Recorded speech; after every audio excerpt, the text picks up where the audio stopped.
大气层外的弹头倾泻而下，他国的超音速巡航导弹飞驰而来，高空引爆的小型核弹释放出电磁脉冲，正在突破美国本土老旧且有限的防空系统。这些画面并不是那些向国会申请预算的军官们描述的，而是美国专家们。目前美国本土现有的反导系统只有部署在阿拉斯加格里利堡的40枚陆基拦截器，与加州范登堡太空军基地的4枚陆基拦截器。这些防御系统已经有20余年的历史。面对这些未来极有可能发生的威胁，美国总统特朗普宣布打造新一代导弹防御系统。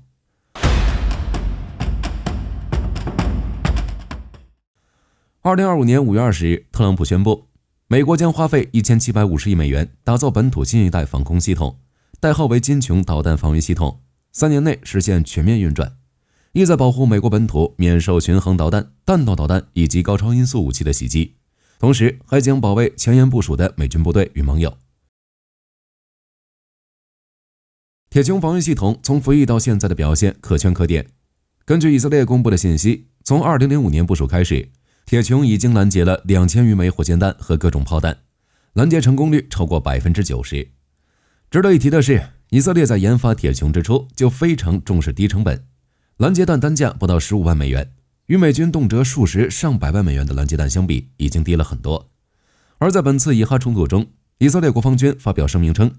迄今为止，哈马斯至少向以色列发射了3000枚火箭弹，其中1200余枚被铁穹拦截。凭借着出色的战绩，铁穹引起了特朗普的高度关注。于是在第二次就任总统后，特朗普签署建造美版铁穹系统的行政令，要求美国国防部长在60天内提交下一代导弹防御系统的计划，以便在2026年编列年度预算时为金穹配置资源。由于以色列的铁穹防空系统是针对火箭炮、迫击炮以及无人机等目标，主要针对低层级的威胁，而美国下一代导弹防御系统却并非这样的用途。美国将这一系统命名为金穹防御系统，具备侦测更远程导弹的能力。为达成此目标，系统将需整合多种能力。提到导弹防御，自然会联想到美国里根总统时期提出的战略防御倡议与星球大战计划。那么特朗普的金穹防御系统会是星球大战计划的翻版吗？另外，你们有没有觉得金穹的设计思路与马斯克的星链系统非常相似？马斯克的太空探索技术公司在过去的几年中向太空发射了万颗卫星，组成了一个庞大的星链网络，为全球提供互联网服务。这些部署在550公里高空的卫星从2020年开始工作，按照计划，未来将利用42000颗卫星来取代地面上的传统通信系统，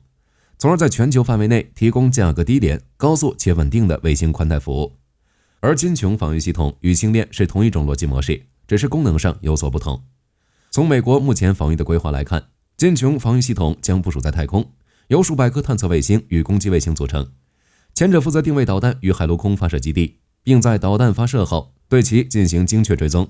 后者则是负责在来袭导弹助推段通过动能或导弹等手段进行拦截。根据估计，想要覆盖整个美国本土区域，大约需要近1000枚探测卫星，另外还需要200枚攻击卫星。在金穹防御系统的设计中，第一层是针对导弹的探测、监视、发现以及预警的传感器系统，遍布从太空到海底的各层空间，其中包括机动目标指示器、超视距雷达、预警机以及综合海底监视系统等，能够对水下潜艇、水面舰艇、空中飞机以及导弹进行探测与追踪。第二层则是对导弹进行拦截、攻击的反导层，用于对拥有分导多弹头、高超音速助推滑翔弹头以及轨道轰炸系统的洲际弹道导弹进行拦截与攻击。最后一层是防空层，用来对空中目标的防空作战，包括飞机、无人机以及巡航导弹等目标。如果金穹系统最终建成，带给全球国家的威慑恐怕不会是导弹拦截的问题，而是美国的天基攻击系统。因为打击卫星不仅是一个发射拦截器摧毁导弹的平台，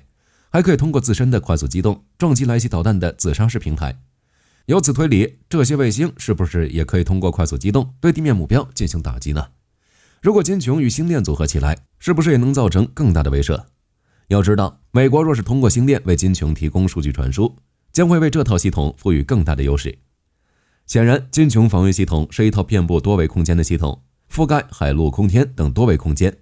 拦截、反击手段同样多种多样。与里根提出的星球大战相比，金穹不仅重视太空领域，同时还重视多维空间的协同防御，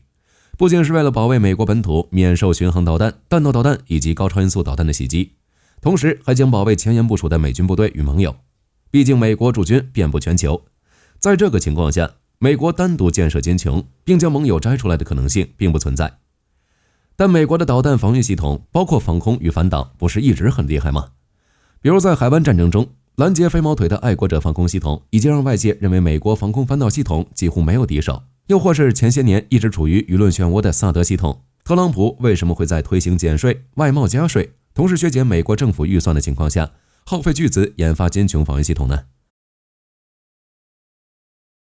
事实上，特朗普要求设计新型导弹防御系统的想法并非心血来潮，想要在军队中搞些动静，而是近些年来美国感到越来越大的压力，美国本土面临着越来越大的威胁，即便只是专家们的预测。根据美国国防情报局的分析，目前美国本土面临着多种威胁，其一就是洲际弹道导弹，这种射程超过5000公里的导弹能够搭载一枚或多枚核弹头，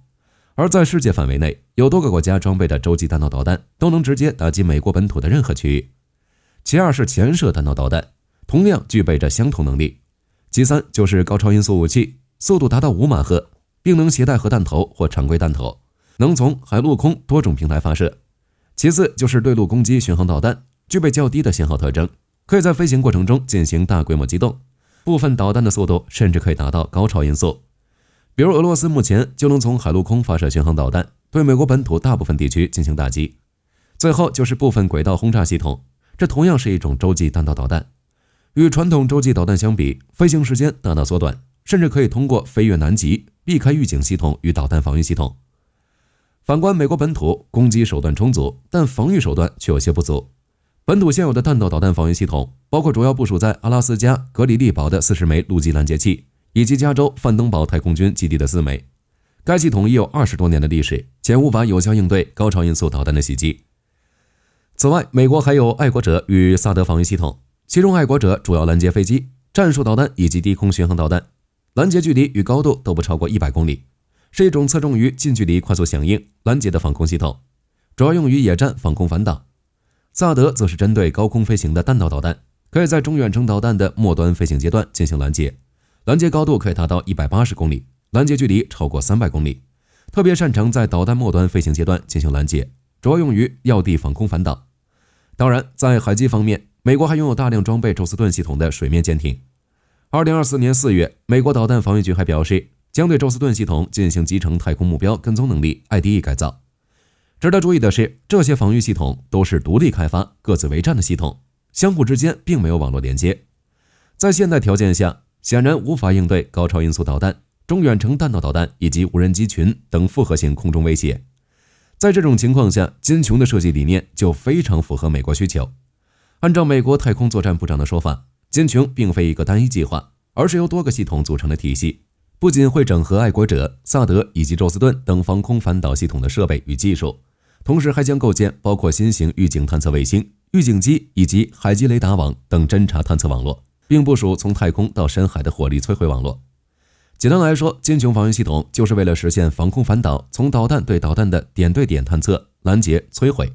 到反导网对导弹、无人机群的网对群探测、拦截和摧毁。特朗普首次提及金琼构想是在今年3月的国会联席演讲中。特朗普表示，以色列有，其他地方有，那么美国也应该拥有。特朗普在第一个任期时通过的国防法案就要求美军着手研究用于导弹探测的新型预警卫星，以及能够从太空摧毁导弹的防御武器。2024年7月，特朗普在竞选期间再次表示，若当选总统，将下令建造类似铁穹的防御系统，保卫美国本土。那么金琼的研发部署难度有多大？从当前规划来看，特朗普的金琼系统的目标非常大，能够实现预想目标，达到预定目的还存在着不确定性。对于以色列来说，本土面积小，也没有保护盟友的需求，只需要通过将雷达、移动和固定拦截装备组合，便能发展出铁穹，从而实现覆盖本土的要求。从过去的事实来看，美军凡是需要多部门协调的计划都会遭遇巨大阻力，比如美军各军种信息一体化，从武士 CCL 计划到全球信息炸革计划，迄今为止仍未完成一体化，这就意味着金琼可能也会面临相同的问题。金琼系统已经具备一定的技术与装备基础，比如预警机是多维空间预警网络的空中部分，而美军装备计划由 E7 预警机取代 E3 预警机。目前 E7 预警机已经基本完成研制，并在美军与盟友的联合军演中投入使用。但金琼所需要计划还有不少尚在研究阶段，比如预警网络的核心，也就是天基部分，是拥有跟踪、拦截高超音速武器、隐身快速变轨机动等目标的最有效手段。目前美国导弹防御局与太空军正在探索的新计划，包括空间传感器与拦截器，计划在2029年年底之前将450枚以上的新型卫星送到预定轨道。目前仍有大量难题有待突破，尤其是针对洲际弹道导弹与高超音速武器的助推段探测与拦截技术。另外，美国在经过研究后发现，天基拦截器的重量可能达到900公斤，这个重量级的卫星在发射方面存在着不小的困难。此外，根据美国规划，预计投入1750亿美元研发金琼防御系统。特朗普要求在2026年的财年预算中为该项目投入1130亿美元。2025年4月底，美国众议院共和党提出一项法案，其中包括为金琼项目拨款247亿美元作为启动资金，其中72亿用于开发、采购天基传感器，56亿用于开发天基导弹拦截器，24亿用于开发电子战等非动能导弹防御能力，20亿用于配备空中移动目标指示器的军用卫星，22亿用于加速开发高超音速防御系统，19亿用于改造基地导弹防御雷达，8亿用于加速开发部署下一代洲际导弹防御系统。然而，根据美国国会预算办公室估计，想要顺利完成金琼防御系统的研发与部署，美国需要在未来20年内投入1610亿至5420亿美元来开发发射天基拦截器。另外，根据美国国家研究委员会在一份研究报告中显示，一套天基助推段导弹防御系统的总成本可能达到8310亿美元。对于如此庞大的计划，3年的研发部署时间可能太过仓促。显然，美国之所以提出这样的防御计划，与特朗普希望重塑美国本土绝对安全的想法有关。不过，与冷战时期的星球大战计划相比，金琼系统有些类似当年星球大战计划，能把另一个超级大国忽悠瘸了。不知道此次的金琼会不会同样有这样的想法。